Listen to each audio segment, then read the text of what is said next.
The purpose of this record is to show you how to use your imagination to achieve your every desire. Most men are totally unaware of the creative power of imagination and invariably bow before the dictates of facts and accept life on the basis of the world without. But when you discover this creative power within yourself, you will boldly assert the supremacy of imagination and put all things in subjection to it.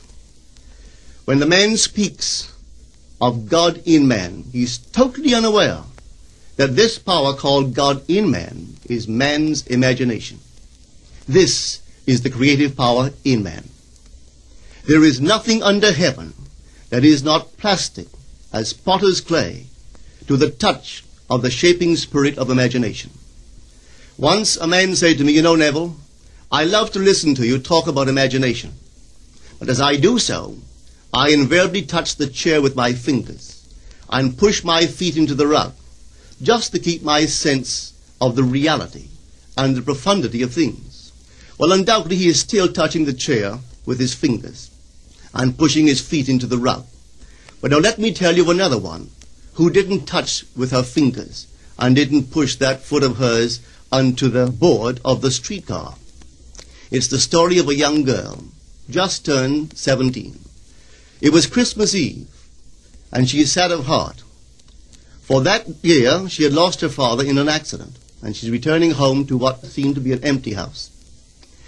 She was untrained to do anything, so got herself a job as a waitress. This night is quite late, Christmas Eve. It's raining.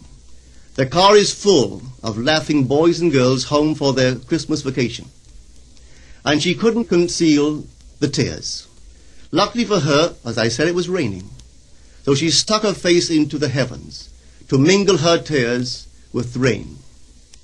And then, holding the rail of the streetcar, this is what she did. She said, "This is not rain, but this is spray from the ocean. And this is not the salt of tears that I taste, but this is the salt of the sea in the wind. And this is not San Diego. This is a ship, and I'm coming into the Bay of Samoa." And there she felt the reality of all that she had imagined. Then came the end of the journey, and all are out. 10 days later, this girl received a letter from a firm in Chicago saying that her aunt, several years before, when she sailed for Europe, deposited with them $3,000 with instructions that if she did not return to America, this money should be paid to her niece. They had just received information of the aunt's death and were now acting upon her instructions. 1 month later, this girl sailed for Samoa. As she came into the bay, it was late that night, and there was salt of the sea in the wind. It wasn't raining, but there was spray in the air, and she actually felt what she felt 1 month before, only this time she had realized her objective. Now this whole record is technique. I want to show you today how to put your wonderful imagination right into the feeling of your wish fulfilled, and let it remain there and fall asleep in that state. And I promise you from my own experience, you will realize the state in which you sleep if you could actually feel yourself right into the situation of your fulfilled desire and continue therein until you fall asleep. As you feel yourself right into it, remain in it until you give it all the tones of reality, until you give it all the sensory vividness of reality. As you do it, in that state, quietly fall into sleep. And in a way you will never know, you could never consciously devise the means that will be employed, you will find yourself moving across a series of events leading you towards the objective realization of this state. Now here is a practical technique. The first thing you do, you must know exactly what you want in this world. When you know exactly what you want, make as lifelike a representation as possible of what you would see and what you would touch and what you would do and physically moving in such a state. For example, suppose I wanted a home, but I had no money, but I still know what I want.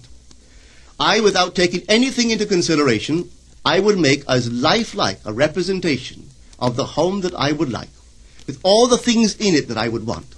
And then, this night, as I would go to bed, I would, in a drowsy, sleepy state, the state that borders upon sleep, I would imagine that I am actually in such a house, that were I to step off the bed, I would step upon the floor of that house.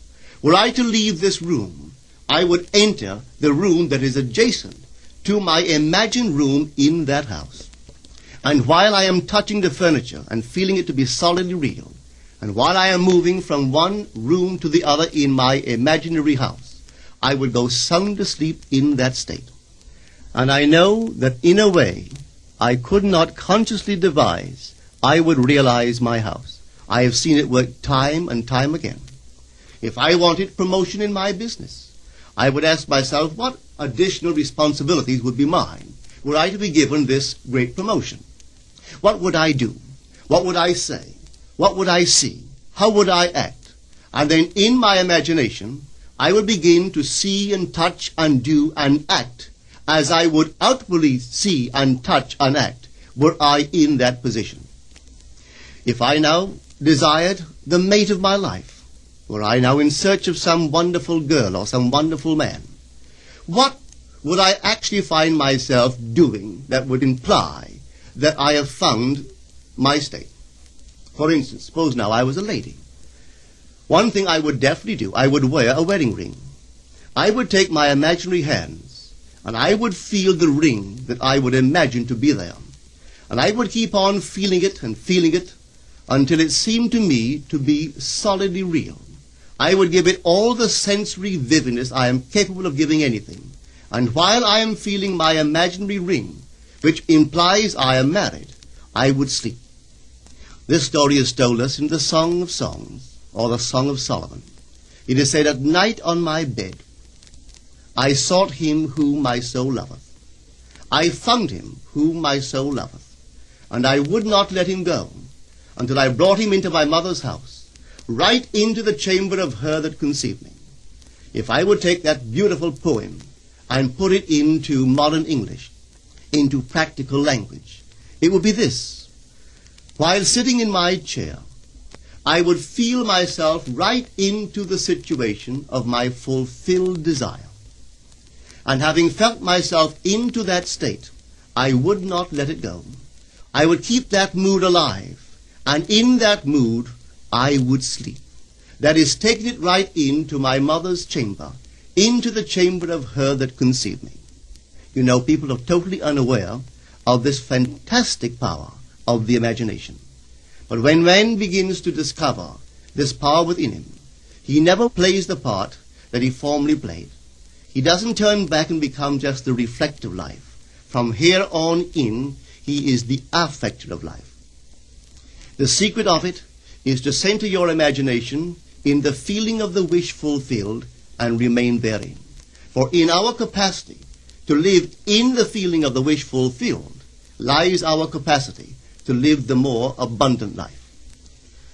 Most of us are afraid to imagine ourselves as important and noble individuals, secure in our contribution to the world, just because at the very moment that we start our assumption, reason and our senses deny the truth of our assumption. We seem to be in the grip of an unconscious urge which makes us cling desperately to the world of familiar things and resist all that threatens to tear us away from our familiar and seemingly safe moorings. But I appeal to you to try it. If you try it, you will discover this great wisdom of the ancients, for they told it to us in their own strange, wonderful, symbolical form. But unfortunately, you and I misinterpreted their stories and took it for history when they intended it as instruction to simply achieve our every objective. You see, imagination puts us inwardly in touch with a world of states. These states are existent. They are present now. But they are mere possibilities while we think of them. But they become overpoweringly real when we think from them and dwell in them. You know, there's a wide difference between thinking of what you want in this world and thinking from what you want. Let me tell you, when I first heard of this strange and wonderful power of the imagination, it was in 1933 in New York City. An old friend of mine taught it to me. He turned to the 14th of John, and this is what he read. In my Father's house are many mansions. If it were not so, I would have told you. I go to prepare a place for you. And if I go and prepare a place for you, I will come again and receive you unto myself, that where I am, there ye may be also. He explained to me that this central character of the Gospels was human imagination. That mansion was not a place in some heavenly house, but simply my desire. If I would make a living representation of the state desired, and then enter that state and abide in that state, I would realize it. At the time, I wanted to make a trip to the island of Barbados in the West Indies, but I had no money. He explained to me that if I would that night, as I slept in New York City, assume that I was sleeping in my earthly father's house in Barbados, and go sound asleep in that state, that I would realize my trip. Well, I took him at his word and tried it. For 1 month, night after night, as I fell asleep, I assumed I was sleeping in my father's home in Barbados. At the end of my month, an invitation from my family came, inviting me to spend the winter in Barbados. I sailed for Barbados the early part of December of that year. From then on, I knew I had found this Savior in myself. The old man told me that it would never fail. Even after it happened, I could hardly believe that it would not have happened anyway. That's how strange this whole thing is. On reflection, it happens so naturally. You begin to feel or to tell yourself, well, it would have happened anyway. And you quickly recover from this wonderful experience of yours. It never failed me if I would give the mood, the imagined mood, sensory vividness. I could tell you unnumbered case histories to show you how it works. But in essence, it's simple. You simply know what you want. When you know what you want, you're thinking of it. That is not enough. You must now begin to think from it. Well, how could I think from it? I am sitting here, and I desire to be elsewhere. How could I, while sitting here physically, put myself in imagination at a point in space removed from this room and make that real to me? Quite easily. My imagination puts me in touch inwardly with that state. I imagine that I am actually where I desire to be. Now, can I tell that I am there? There is only one way to prove that I am there. For what a man sees when he describes his world is as he describes it relative to himself. So what the world looks like depends entirely upon where I stand when I make my observation. So if, as I describe my world, it is related to that point in space I imagine that I am occupying, then I must be there. I am not there physically, no, but I am there in my imagination. And my imagination is my real self. And where I go in imagination and make it real, there I shall go in the flesh also. When in that state I fall asleep, it is done. I have never seen it fail. So this is the simple technique on how to use your imagination to realize your every objective. Here is a very healthy and productive exercise for the imagination. Something that you should do daily. Daily relive the day as you wish you had lived it, revising the scenes to make them conform to your ideals. For instance, suppose the day's mail brought disappointing news. Revise the letter. Mentally rewrite it and make it conform to the news you wish you had received. Or suppose you didn't get the letter you wish you had received. Write yourself the letter and imagine that you received such a letter. Let me tell you a story that took place in New York not very long ago. In my audience sat this lady who had heard me numberless times. And I was telling the story of revision, that man, not knowing the power of imagination, he goes to sleep at the end of his day, tired and exhausted, accepting as final all the events of the day.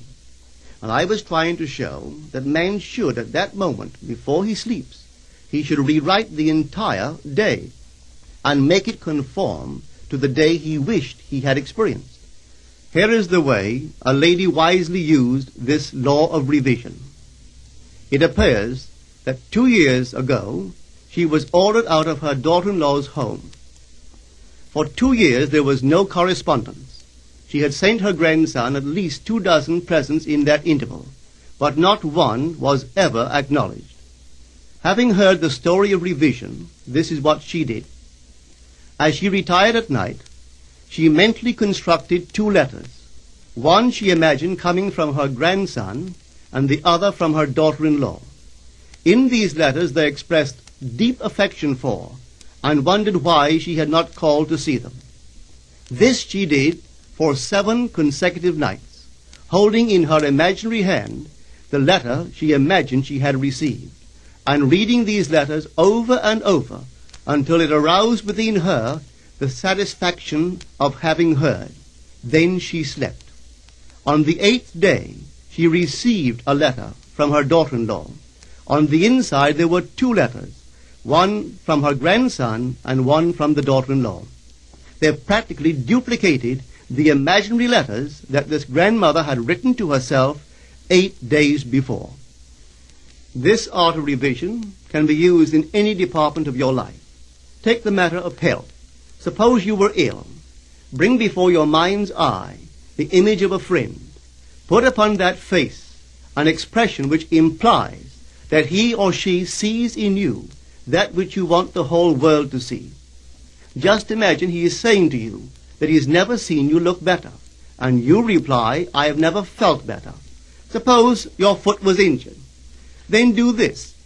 Construct mentally a drama which implies that you are walking, that you're doing all the things that you would do if the foot was normal, and do it over and over and over until it takes on the tones of reality. Whenever you do in your imagination that which you would like to do in the outer world, that you will do in the outer world. The one requisite is to arouse your attention in a way and to such intensity that you become wholly absorbed in the revised action.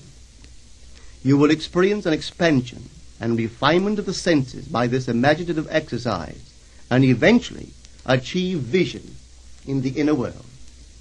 The abundant life promised us is ours to enjoy now, but not until we have the sense of the Creator as our imagination can we experience it. Persistent imagination, centered in the feeling of the wish fulfilled, is the secret of all successful operations. This alone is the means of fulfilling the intention.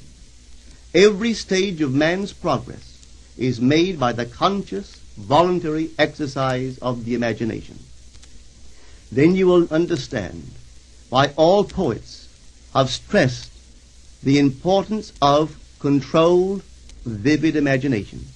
Listen to this one by the great William Blake. In your own bosom you bear your heaven and earth, and all you behold, though it appears without, it is within, in your imagination, of which this world of mortality is but a shadow. Try it, and you too will prove that your imagination is the Creator.